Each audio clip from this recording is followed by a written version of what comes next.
I'm Alicia Decker, co-founder of Mended. And I'm Jonathan Decker, licensed therapist, and we are going to talk about therapists say.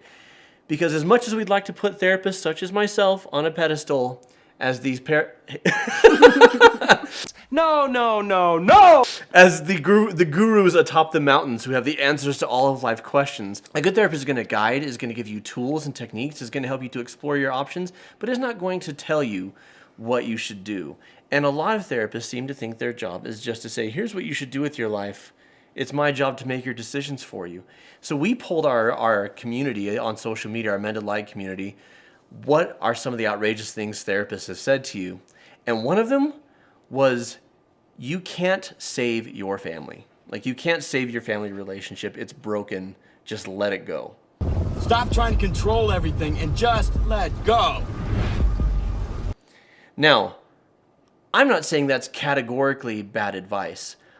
I would have a hard time categorically saying that to somebody because I got into the therapy business believing that people can change and that relationships can get better. If I didn't believe that, I'd be in the wrong business. Do I think that there are times where maybe walking away is the best situation? Yeah, I think there are toxic situations like that, but that's not for me to decide. I wanted to pick your brain because you've got this amazing brain. That is why I married you, by the way. I looked at you and I said, look at the brain on that one. It's on me. Thanks. And I wanted to know, I do want to pick your brain though about when are relationships salvageable versus not? What does it take for a relationship that's quote unquote broken, toxic or damaged? There's a lot of hurt, there's a lot of bad history there to survive and thrive versus, yeah, we just got to cut it loose. So often when there's conflict, there's hurt behind that conflict. And when we meet hurt with more hurt, it just blows up. Like it gets bigger, right? Yeah. So it's worth recognizing the hurt of both sides that are involved.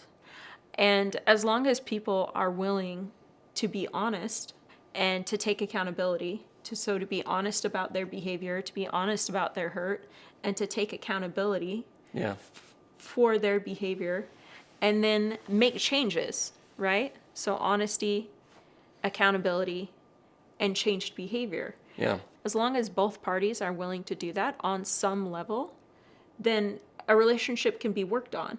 Yeah. You know, whether it's a spouse relationship, whether it's a parent-child relationship, it's a sibling relationship. Yeah. Like, those relationships can improve and be worked on. There's definitely circumstances where an individual is toxic, right? Yeah. Where they're not willing to take any accountability for their behavior. They don't see anything wrong with what they've done, and they're not willing to change. Yeah.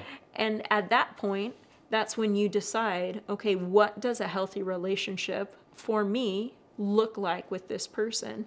What's a relationship where I can feel safe? And if it's an abusive person, I would say absolutely, like mentally, emotionally, or physically abusive. That's where you say, no, like I will not allow that abuse to enter my life. Yeah. And you definitely cut it off. But there's other times where, you know, maybe there's mental health issues involved, and there is a complete lack of awareness or willingness to take accountability. You can still have a relationship with that person.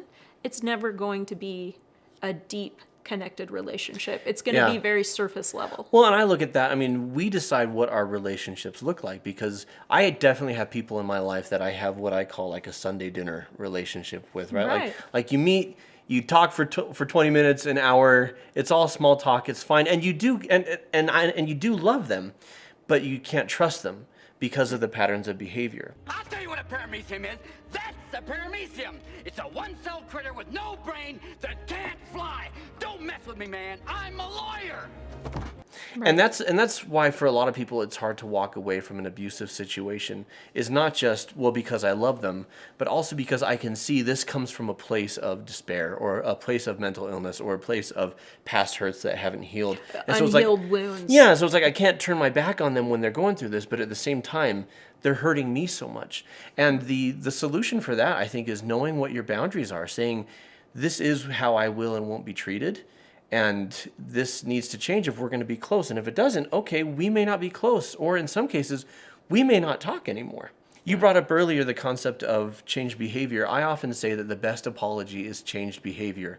I love that phrase. I'm trying to live that phrase. The fact is, it's way easier to say than to do. The reason why the best apology is changed behavior is because that is a freaking monumental gift. Right. Changing behavior, like, it's hard.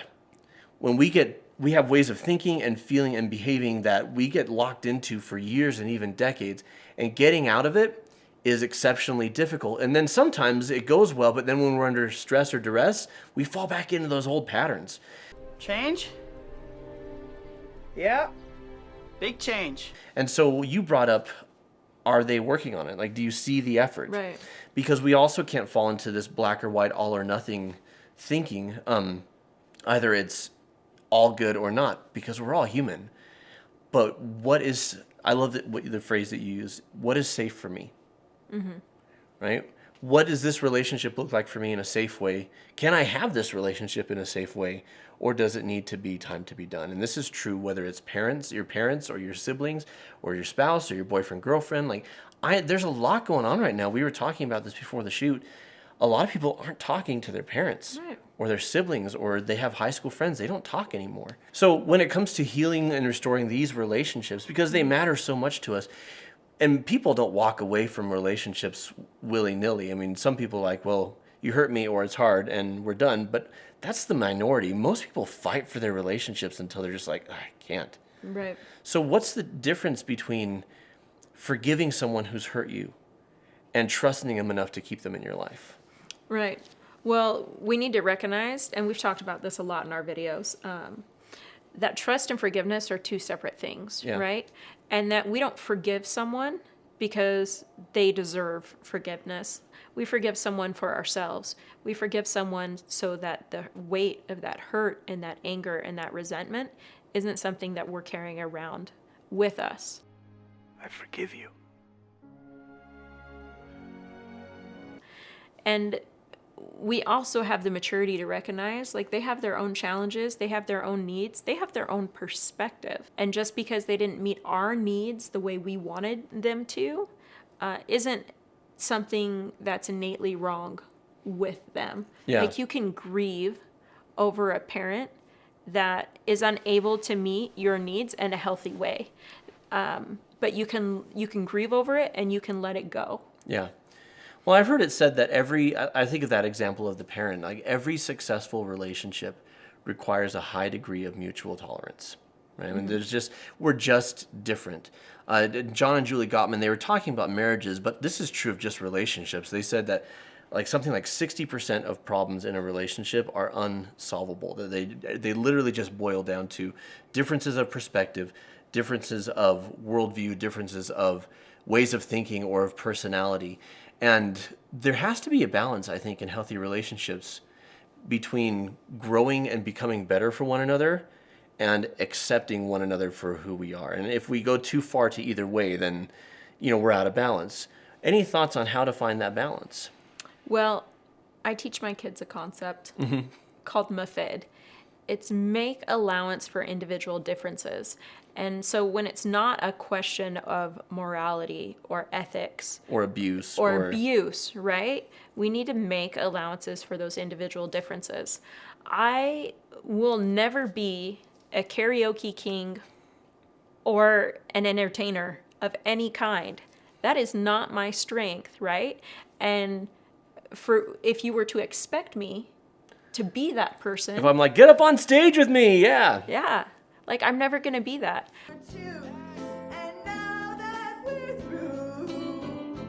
Likewise, John, I'm never going to be as organized or detail oriented or able to balance so many things like you can. Yeah. And so that's where that conflict of each person living in their strengths, but the conflict of those strengths being opposite, it's going to come up. Mm-hmm. And it is always going to come up. And that's where we make allowances for individual differences.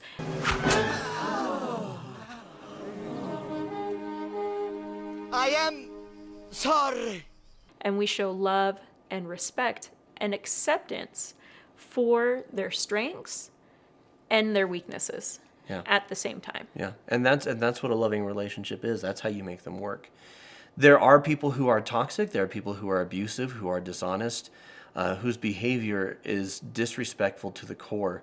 And I agree with Alicia. In those cases, you can love them and you can forgive them. Doesn't mean you have to trust them or have them in your life. There also may be other relationships where it's like, I don't have the bandwidth for this because I got a bunch of other relationships and tasks and other things going on. So this is going to be a Sunday dinner or a once a year. And I still love that person, but they're not a fit for my life. And that's okay. You decide what your relationships look like. You decide if your family, your friendship, your marriage, well, I mean, it's a two-way street, obviously. It's not just you deciding, but you decide whether it heals or not with the other person, and you definitely decide for yourself what your boundaries are, what your limits are, what you will and won't do. And if others are willing to be in step with that or not, that's up to them. We want to thank you all for joining us for Therapists Say. I do believe that therapy is a great thing. I think a qualified therapist who knows what they're doing, who's educated and experienced and compassionate is a wonderful thing. But just like an amazing sous chef is a wonderful thing, there's a chef that will give you food poisoning. Not that great of a thing. They're both chefs, right? So, as always, ask for a second opinion. As always, listen to your heart, listen to your mind, and do what you think is the best thing for you to do. Now, if you enjoyed this discussion today, we want to invite you to check out our other video, How Childhood Trauma Affects Health Across the Lifetime. That's one of your videos. I think that's one of your best videos, actually. So you guys do not want to miss that link right down there in the description. Will you do me a favor? If you found this video helpful, share it with those you know that could use this support in their life. And remember to subscribe and click the bell so you don't miss any Mended Light goodness. Remember to keep shining. We need your light.